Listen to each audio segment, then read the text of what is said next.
की बात है। एक दूर देश में एक बूढ़ा सौदागर अपने बेटे अर्जुन के साथ रहता था। उसके पास दो बेहतरीन नस्ल के घोड़े थे जिन्हें उसने बड़े जतन से पाला था।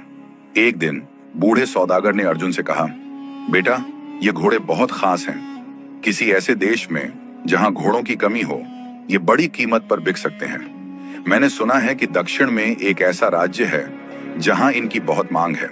अगर तुम वहां जाओ तो राजा इन्हें और भी ऊंची कीमत पर खरीद सकता है। अर्जुन को यह सुनकर बहुत खुशी हुई।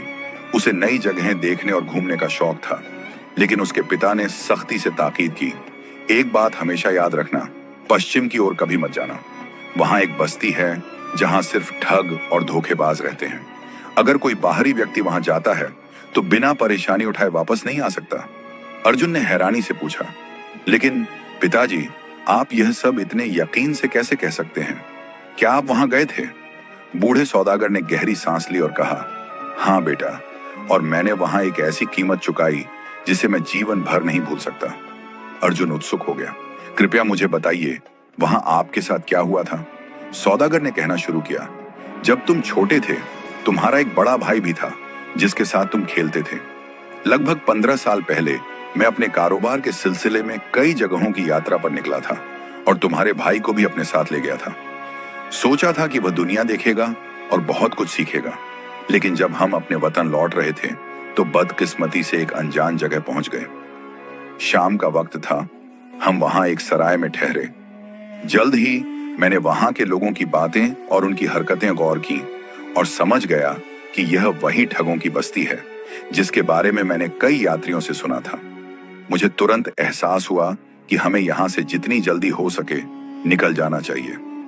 सुबह जब मैं सराय के मालिक को ठहरने का किराया चुका रहा था, तभी मैंने देखा कि उसका भाई रोता पीटता चला आ रहा है और अपनी किस्मत को कोस रहा है। मैंने पूछा, क्या हुआ? तुम इतने परेशान क्यों हो?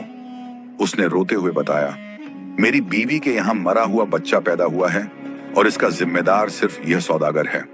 यह सुनकर मैं हैरान रह गया। मैंने पूछा, मैं? लेकिन मैंने तो कुछ भी नहीं किया।